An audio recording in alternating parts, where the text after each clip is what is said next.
केवल एक भाव कर ले बस। महाराज से की एक सत्संग में आज बात आई इतनी विलक्षण कि जो व्यक्ति अनुकूल और प्रतिकूल परिस्थिति जो कि संसार का स्वरूप है उनकी तरफ ध्यान नहीं देकर हर समय आनंद में रहता है, हर समय भगवान की कृपा की तरफ दृष्टि रहती होगी कि ये भेजने वाला कौन है, भेजने वाला कौन है। केवल एक दृष्टि रहे कि ये परिस्थिति भेजी किसने, कि हमारे करुणा निदान ने भेजी है। जैसे मंगल विधान होता है ना, ऐसे करुणा निदान ने जो भी अनुकूल प्रतिकूल मिश्रित जो भी परिस्थिति आती है, भेजने वाला कौन है, कि भेजने वाले हमारे करुणा निदान है। केवल करुणा निदान की तरफ दृष्टि चले जाए, भेजने वाला कौन है। जैसे महाराज श्री कहते हैं जब ठाकुर जी संधि का संबंध लेकर के, संधि करवाने के लिए संदेश लेकर के वहां जब दुर्योधन की सभा में जाते हैं तो रास्ते में कई ऋषि महात्मा मिलते हैं। उनको पूछते हैं आप कहाँ जाते हैं, हम वहां जा रहे हैं जहाँ भगवान का व्याख्यान होगा। तो महाराज श्री कह रहे हैं वहां तो युद्ध का बातें होगी, युद्ध का आपस में समझौते की बात होगी, वहां कौन सी तत्व ज्ञान की बात होगी, कौन सी भगवत प्राप्ति की बात होगी, कौन सी भक्ति की बात होगी। पर ऋषि मुनि कहते हैं कि कहने वाले कौन हो, कहने वाले तो आप है ना, हम आपकी बात सुनना चाहते हैं। वहां क्या बात होगी, कहाँ पे होगी, कैसे होगी, उसकी तरफ हमारी दृष्टि नहीं है, हमारी दृष्टि तो आपके ऊपर है। कहने वाला कौन है, ऐसे ये परिस्थिति के ऊपर हमारी दृष्टि नहीं जाकर के परिस्थिति को भेजने वाला कौन है।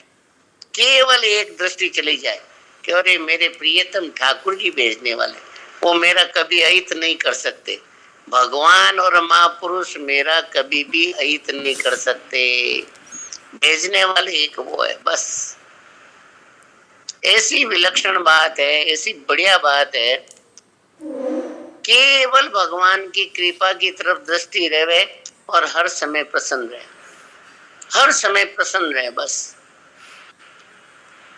केवल प्रसन्न रहने मात्र से और भगवान को ही उस परिस्थिति के रूप में देखने मात्र से भक्तों के चरित्रों में आते हैं कि स्वयं भगवान वास्तव में वहां प्रकट हो जाते हैं। रघुनाथ भक्त की कोई बात बता रहे थे महाराज श्री, तो वो जब उस अन्नपूर्णा को लेके जा रहे थे तो बीच में कई सैनिक आए उनको मारने पीटने के लिए।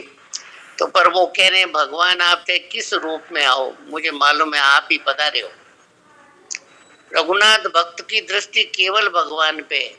तो इतनी देर में देखते हैं 2 घुड़सवार आ गए और वो सब उनको सबको भगा दिया और वो उनको पहुंचा दिया। तो उनकी पत्नी ने कहा अरे ठाकुर जी ने बड़ी कृपा करके घुड़सवारों को भेज दिया। कि नहीं नहीं, भगवान स्वयं पधारे, भेजा नहीं है, स्वयं भगवान आए। तो भक्त की दृष्टि हर समय भगवान, अनुकूलता है तो भी हमारे ठाकुर जी पधारे, प्रतिकूलता है तो भी हमारे ठाकुर जी पधारे।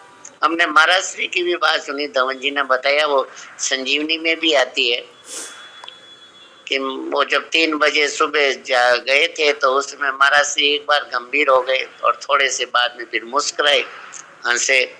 तो धवन जी जो ही महाराज जी ने देखा धवन जी आ गए हैं तो लिखने का जो कार्यक्रम था, तो धवन जी ने कहा नहीं महाराज जी पहले हमें ये बताओ आपकी ये जो 2 भाव हुए, इन भावों के पीछे क्या कारण है। महापुरुषों का कोई भी भाव होता है तो उसके पीछे कोई न कोई ठाकुर जी की विशेष कोई लीला होती है।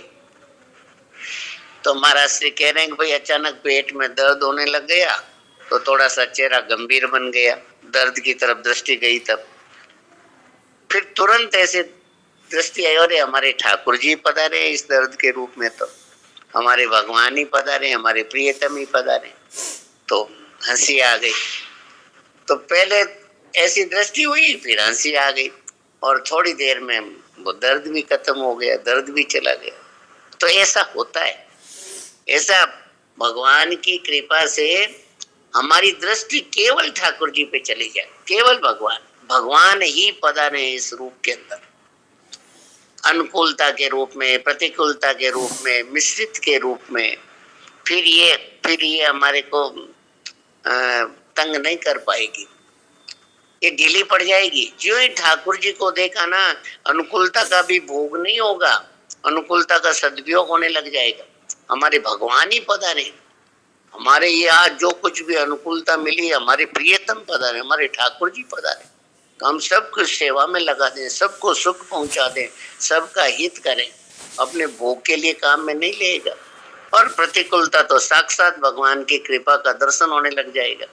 और ये भगवान ने कैसी कृपा की, बड़ा बड़ा एक विलक्षण भाव बन जाता है, एक विलक्षण दृष्टि बन जाती।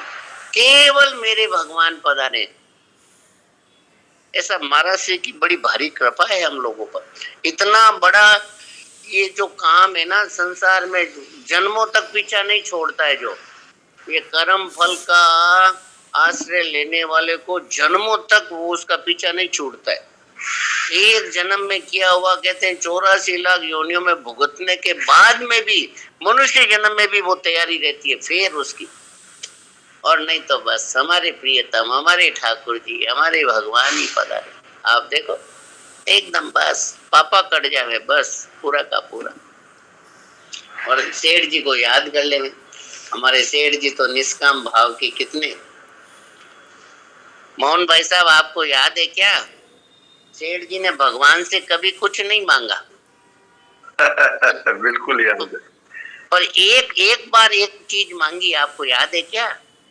जी याद है। पूरे जीवन में केवल एक ही सकाम प्रार्थना की सेठ जी ने, पूरे जीवन भर। वो भी बहुत आश्चर्यजनक है। वो भी बहुत आश्चर्यजनक है। वो बहुत आश्चर्यजनक, केवल सूर्य भगवान से की कि यदि पर स्त्री में मेरी पाप बुद्धि हो जाए तो मुझे भस्म कर दे। मैं बताओ, केवल एक प्रार्थना सूर्य भगवान से की पूरे जीवन भर में। ऐसे महापुरुष हुए, इतने विलक्षण महापुरुष हुए। और वो भी सूर्य भगवान से की कि पर स्त्री में अगर मेरी पाप बुद्धि हो जाए तो मुझे भस्म कर दे। में ऐसे महापुरुष, बताओ इतने विलक्षण महापुरुष। कभी रोगग्रस्त हो जाते हैं, न कोई अनुष्ठान करते तो कहते हैं कि मेरे मित्र नहीं है, शत्रु है, शत्रु। बताओ कितनी विलक्षण बात है, कितनी बड़े बड़े विलक्षण महापुरुष। बताओ एक बार सेठ जी को कहते हैं कि क्या बताए, एक्जिमा हो गए। एक्जिमा क्या होता है, बीची हो गई। तो सेठ जी बोले कि बीची की कोई अनुभूत दवाई ले आओ। तो किसी ने कहा कि सेठ जी आप तो निष्काम है, फिर अनुभूत दवाई मांगने का क्या तात्पर्य है? तो सेठ जी बोले हम क्रिया पागल की तरह थोड़े करेंगे, काम तो बड़ी सावधानी से बुद्धिमान की तरह करना है। परिणाम में समता रहे, ये निष्काम भाव है।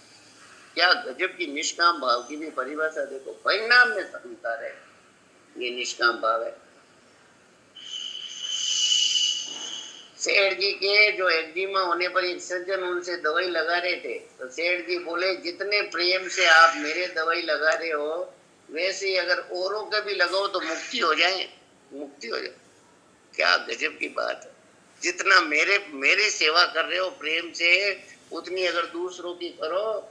जैसे आज है ना सर्वभूत हिते रता, जब संसार मात्र के हित से ही अपना हित अलग नहीं मानता, अर्थात सबके हित में ही अपना हित मानता है, तब स्वतः सर्वभूत हिते रता हो जाता है। ऐसे ऐसे जिस ढंग से महापुरुषों की सेवा करें, ऐसे दूसरों की भी करो तो मुक्ति हो जाए। क्या गजब की बात है। सेठ जी के गोरखपुर में एक कुष्ठ आश्रम था। वो क्या परिभाषा, सेवा की परिभाषा देखो आप। सेवा की परिभाषा हमारा सेठ जी कह रहे हैं कि वहाँ कोई कार्यक्रम था, तो सब लोग कुछ कुछ बोल रहे थे, सब कुछ जिनका वो आश्रम था उनकी बड़ाई कर रहे थे, कुछ आश्रम की बड़ाई भी कर रहे थे। फिर भाई जी ने सेठ जी से प्रार्थना की कि आप भी आशीर्वाद के रूप में कुछ कहिए, परंतु समय बहुत कम था, तो सेठ जी की बहुत धीमी आवाज निकली और सेठ जी ने कहा कि भाई आशीर्वाद देने का न तो मेरा अधिकार है न योग्यता है, मैं तो कुछ सेवा में कुछ निवेदन कर देता हूँ। अब देखो मोहन भाई साहब सुनना, आप लोग जो ये सेवा का काम करते हैं बहुत अच्छा है, परंतु आप जिनकी सेवा करते हैं उनका अपने ऊपर ऋण मानना चाहिए। बड़ा ध्यान देना, जिनकी सेवा कर रहे हैं उनका अपने ऊपर ऋण मानना चाहिए। कारण आपने तो समय लगाकर उनकी भौतिक सेवा की और आपका निष्काम भाव होने से आपका अंतःकरण शुद्ध हो गया और आप भगवान के निकट पहुंच गए, इसलिए बड़ी सेवा तो आपकी हुई। यदि ये सेवा का मौका नहीं देते तो आपको ये अलौकिक लाभ कैसे मिलता। सुना आपने? जय हो, वाह वाह, मैं सुना, बहुत बढ़िया, जय हो। बहुत की बात कह रहे हैं सेठ जी। यहाँ तक तो वहाँ एक सज्जन थे बड़े अच्छे हैं, उन्होंने कहा भाई यहाँ तक तो हमने भी सुना कि नेकी कर दरिया में डाल, और ये जो आज सेठ जी ने बात की कि अपने ऊपर ऋण माने, जिनका हम उपकार कर रहे हैं, जिनकी हम सेवा कर रहे हैं, उनका अपने ऊपर ऋण माने, ये तो बहुत गजब की युक्ति बताई आज सेठ जी ने। क्या उनकी निष्काम भाव सेवा करने से हमारा भगवान के साथ हम निकटता से पहुंच गए, तो उनका हमारे ऊपर अत्यंत ऋण है कि उन्होंने हमें सेवा का मौका दिया, अवसर दिया। बताओ कैसी सेठ जी की विलक्षण बातें हैं, कैसी कैसी अद्भुत बातें हैं।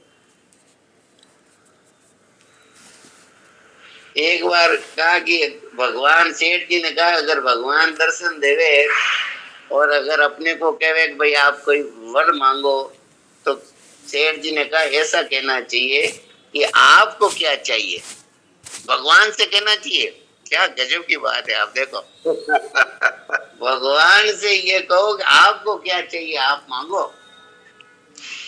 भगवान दर्शन दे रहे हैं और भगवान कह रहे हैं कि वर मांगो, तो वो भक्त को, निष्काम भक्त की बात देखो आप कितनी विलक्षण है।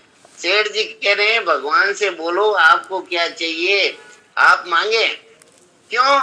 क्योंकि संसार में आपसे बड़ी कोई चीज है नहीं और आप मुझे मिल गए, और जब मैं आपसे संयुक्त हो गया तो मैं अब आपसे बड़ा हो गया। अब आपको क्या चाहिए आप मांगो। आप सुन रहे हो मोहन भाई साहब, कितनी बढ़िया बात है। अरे बहुत श्रेष्ठ बातें, ऐसी बातें शास्त्रों से ऊपर की बातें हैं, बहुत ऊंची बात है।